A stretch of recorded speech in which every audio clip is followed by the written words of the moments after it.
said, let's go. UFC Atlanta, KAMARU USMAN versus Joaquin Buckley just wrapped up, and this fight went exactly like how I predicted it.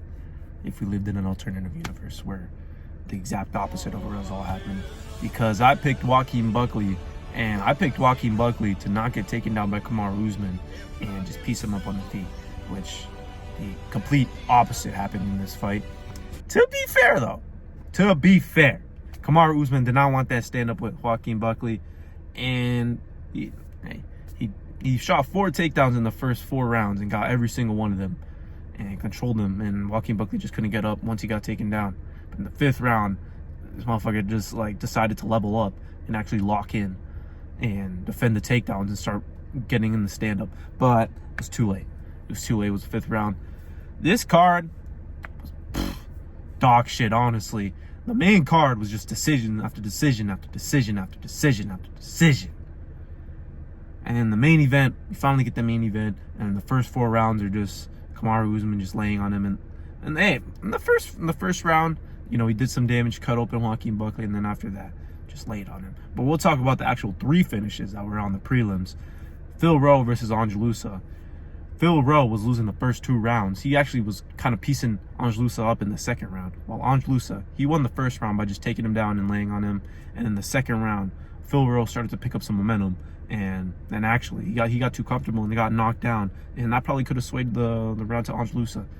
And then Phil Rowe gets a finish in the 3rd round, a comeback finish. It was pretty funny. Honestly, I can't really describe this finish, but without having some profanity. Yeah, Phil Rowe just treated him like his little bitch, honestly. He grabbed him by the head, palmed him like a little, you my little bubble butt. Come here, baby. Palmed him, and then man, the same right hook constantly. And honestly, he didn't knock him out from that.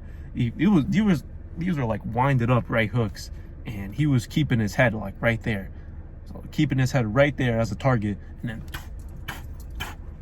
about 5 right hooks until Angelusa actually just got wobbled to the ground, and the fight stopped after that. It was a pretty funny finish, honestly.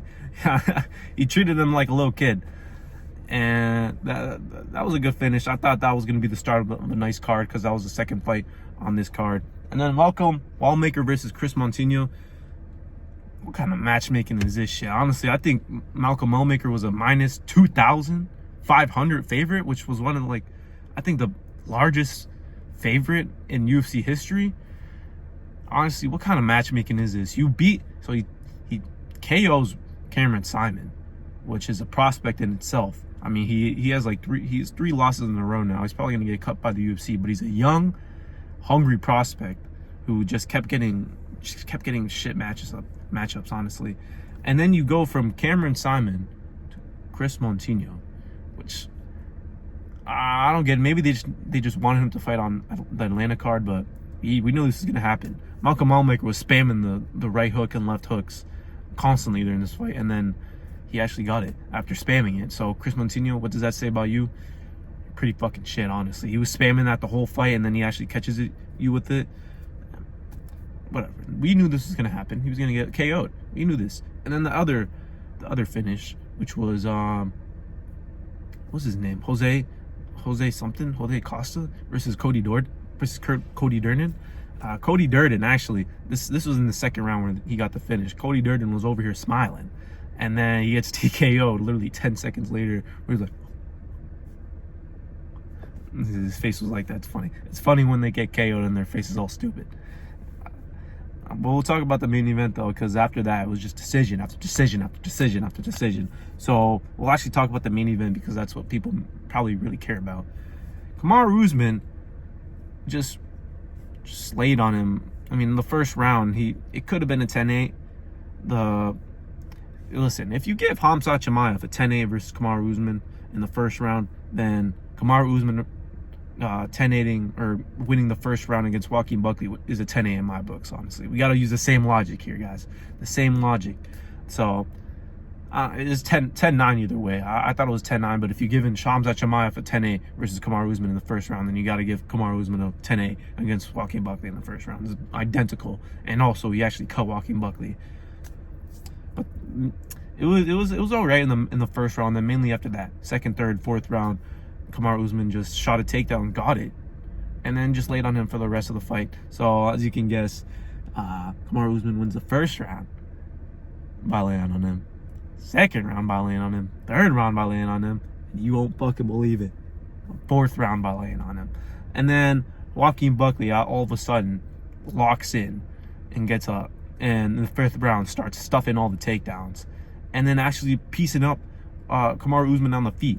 KAMARU USMAN, he's got a chin. We can't say his chin is gone. He's not washed, even though his stand-up's probably shit now. So if he fights Bilal Muhammad or Shavkat Rakhmonov, he's probably going to be cooked.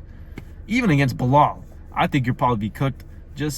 Bro, you're gonna make Bilal look like Canelo, honestly, if you're striking like that against Joaquin Buckley. But mainly after that, Joaquin Buckley, he locks in the fifth round. It's too late, and then the final bell rings, and that was it. KAMARU USMAN won by 49-46 in my books, and I'm fucking wrong again. So yeah, next card, guys. I'm going with probably.